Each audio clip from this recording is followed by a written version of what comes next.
10e de Ligue 1 avec 7 matchs nuls et 6 défaites, mal embarqué pour les barrages d'Europa League compte tenu de son tirage très peu favorable, le Stade Rennais déçoit pour le moment, alors que les observateurs du foot semblaient dire après le mercato d'été que nous aurions affaire à une équipe très emballante. Pour comprendre tout ça, nous allons examiner les forces et les faiblesses collectives et individuelles de cette équipe afin de mieux la comprendre, de déterminer les potentiels axes d'amélioration ainsi que d'identifier les joueurs clés et les remplaçables. Commençons l'analyse des statistiques collectives en nous penchant sur les données concernant le style offensif. Avant de débuter, précision importante, tout ce que vous allez voir dans cette vidéo est fondé sur l'étude des données statistiques de l'équipe et non sur mon avis personnel. Mon objectif est d'apporter un contenu tangible et objectif étant donné que j'ai une entreprise spécialisée dans le domaine. Plongeons directement dans le cœur du sujet avec l'analyse du style offensif de l'équipe. Ici, vous pouvez observer des barres de couleurs. Chaque chiffre représente la position de l'équipe en Ligue 1.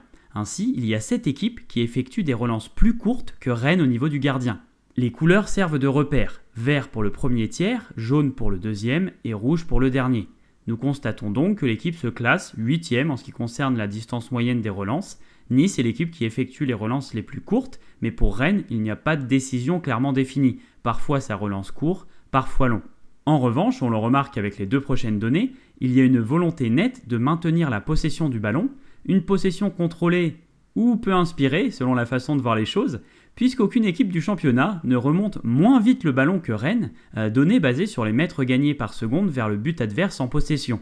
On va également essayer de trouver des situations favorables de centrer, puisque l'équipe est la 5e qui en tente le plus cette saison en France. Maintenant, comment ce style de jeu se traduit-il dans les performances de l'équipe ? Eh bien tout de suite, ça jette un froid. Il y a 9 équipes qui se créent plus d'occasions que Rennes, mais il y en a aussi 13 qui se créent des situations de meilleure qualité. En effet, pour la première donnée, on regarde les expected goals hors penalty, et pour la seconde, on les divise par le nombre de tirs. Ainsi, on connaît la valeur moyenne des occasions du Stade Rennais, et là on se trouve dans le dernier tiers du championnat. C'est un très gros point faible. La saison passée, l'équipe était 5e en occasion, et 5e également en qualité d'occasion. Forcément, ça fait une grande différence. Une fois arrivé devant le but, on n'est pas très réaliste. 9 équipes transforment mieux leurs occasions en but. Il y a peut-être aussi cette jeunesse qui joue, mais quand on se rappelle de la grande saison de Terrier en 2021, forcément ici la différence se fait ressentir. Au niveau de la domination des 30 mètres adverses, c'est une donnée qui se corrèle à la possession. Et on remarque que bien que l'équipe se trouve 4e en possession du ballon, elle est 7e sur ce qui concerne la possession haute, dans les 30 derniers mètres. Donc peu tranchante, peu inspirée. Une domination qui n'en est pas vraiment. L'équipe était 6e la saison passée, c'était pas trop ça non plus, mais on avait Doku pour apporter le déséquilibre. Intéressons-nous maintenant au style défensif de l'équipe. On remarque directement que l'équipe ne met pas énormément d'intensité au pressing. 10 équipes réalisent plus d'interventions défensives par minute de possession adverse, c'est ce qui est appelé intensité défensive. 7 interviennent plus dans les 6 secondes suivant une perte de balle dans le camp adverse, ça c'est le contre-pressing, et 6 agissent en moyenne plus haut sur le terrain. 9 équipes subissent moins de centres que Rennes cette saison en Ligue 1, donc on fait le choix de laisser l'adversaire passer plutôt sur les ailes, ou alors on les défend mal, ça je vous laisse vous faire votre propre opinion.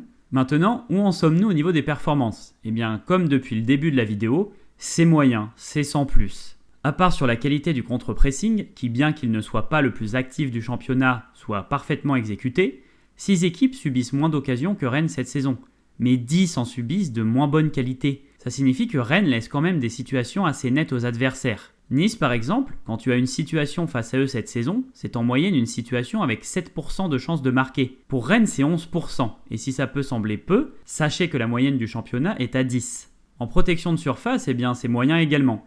9 équipes subissent moins de touches dans leur propre surface cette saison. Vous l'aurez compris, pour certaines données défensives, la logique est inverse. Premier en occasion subie voudrait dire celui qui en subit le moins. La saison passée, on était 4e en occasion concédée, 4e en qualité d'occasion concédée et 2e en protection de surface. Donc on est vraiment sur une belle régression défensive. C'est un peu la conclusion de cette partie collective d'ailleurs. Régression, déception, à part en réussite du contre-pressing, on est au mieux moyen, sinon faible dans tous les indicateurs de performance. Là où certaines équipes comme Marseille, Barcelone ou Chelsea, que j'ai pu analyser à l'époque sur la chaîne, parviennent à créer des choses mais manquent de réalisme dans les zones de vérité, ici, il n'y a même pas ça à se mettre sous la dent si on peut dire. On est juste moyen. Avant de passer à la suite, n'hésitez pas à vous abonner à la chaîne si ma démarche, si mon travail vous plaît, afin de pouvoir le suivre régulièrement, puis à aimer la vidéo pour me soutenir. Merci l'équipe. On va maintenant s'intéresser aux performances individuelles et tout d'abord aux performances des joueurs dans l'équipe en elle-même.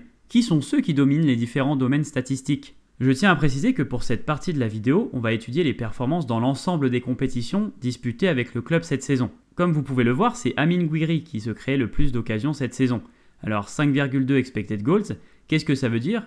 Eh bien, c'est qu'un joueur médian aurait marqué environ 5 buts avec les mêmes occasions que lui. Celui qui a le plus marqué n'est pas celui qui s'est créé le plus d'occasions, donc, puisque c'est Ludovic Blas, 6 buts pour l'ancien Nantais. Ça s'explique notamment par le fait de marquer des buts complexes. Pour la construction, peut-être qu'on comprend un peu mieux cette possession basse, puisque ça ne va pas être les milieux qui seront les plus impliqués ici, mais le défenseur central, Arthur Théat. Pour la petite précision, les passes et courses progressives sont des actions qui permettent de gagner une distance significative vers le but adverse. On retrouve de nouveau Gouiri et Blas à la percussion, l'un avec le plus de courses progressives et l'autre avec le plus de dribbles réussis.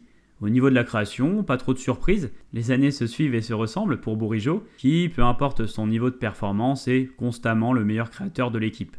Pour info, les occasions nettes créées représentent le nombre de caviars, si on peut dire ça, que le joueur a délivré, ce qui est beaucoup plus pertinent que les passes décisives, qui finalement dépendent de la finition des coéquipiers. Santamaria et Matic, en concurrence en plus de ça, se partagent le dernier volet, le volet défensif. Le Serbe est le joueur de l'équipe avec la plus grosse activité défensive, 219 interventions, c'est monstrueux, tandis que le Français est le plus pertinent dans les face-à-face défensifs. On va à présent s'éloigner de l'analyse au sein de l'équipe pour prendre de la hauteur et analyser les performances des joueurs par rapport aux autres joueurs du même poste qu'eux dans les 5 championnats principaux. Mon travail avec ma société, c'est de dresser des profils statistiques, comme celui-ci par exemple, me permettant de jauger les forces et les faiblesses d'un joueur. L'ensemble de ces critères vont me donner une sorte de note globale que je vais ensuite comparer avec celle des autres joueurs au même poste. Ici, un indice de A voudrait dire qu'un joueur est calibre élite, donc top 20 à son poste. Comme vous le voyez sur les performances de la saison en cours, je dis bien de la saison en cours, aucun des 16 joueurs avec le plus de temps de jeu ne fait partie de cette catégorie.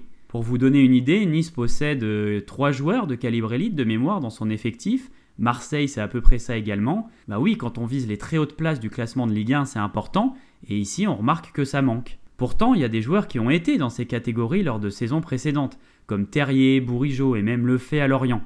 Globalement, la plupart sont en dessous de leur niveau. Ici, vous l'aurez compris, plus on descend, plus c'est faible statistiquement. A représente élite comme je vous l'ai dit, mais B c'est fort, C moyen, D faible et E critique, donc pire 20%. Globalement, on est sur des performances individuelles moyennes, avec quelques joueurs qui s'en sortent, comme Matic, Lefebvre et Bourigeaud par exemple. On a le petit Doué aussi, mais évidemment, moins les joueurs ont eu de temps de jeu, moins c'est pertinent. Sur la colonne de droite, on peut se dire qu'ils sont entre cette catégorie et celle du dessus, bon, c'est à voir. Il y a les centraux qui, en niveau pur, pourraient prétendre à la catégorie statistique supérieure, ça dépend des fois, mais comme vous le savez, ils réalisent trop d'erreurs grossières. Malgré la présence de Blas dans les top statistiques de l'équipe en elle-même, quand on compare son niveau global à ceux au même poste que lui, il est en dessous. Et pour Mandanda, je sais que ça étonne souvent, mais dans les données de performance sur sa ligne, qui étudie sa capacité à arrêter les frappes selon leurs difficultés, il ressort vraiment pas très bien. Au global, et tout comme pour les performances collectives, on constate vraiment un problème général. Plusieurs joueurs évoluent en dessous de leur niveau, y compris des cadres. Je pense que le contexte n'est vraiment pas positif, qu'ils sont pour certains en crise de confiance, une sorte d'impasse générale, de cercle vicieux, où tu ne sais même plus vraiment qui pointer du doigt finalement, mis à part peut-être la direction sportive. Alors pourquoi est-ce que je parle de la direction sportive ?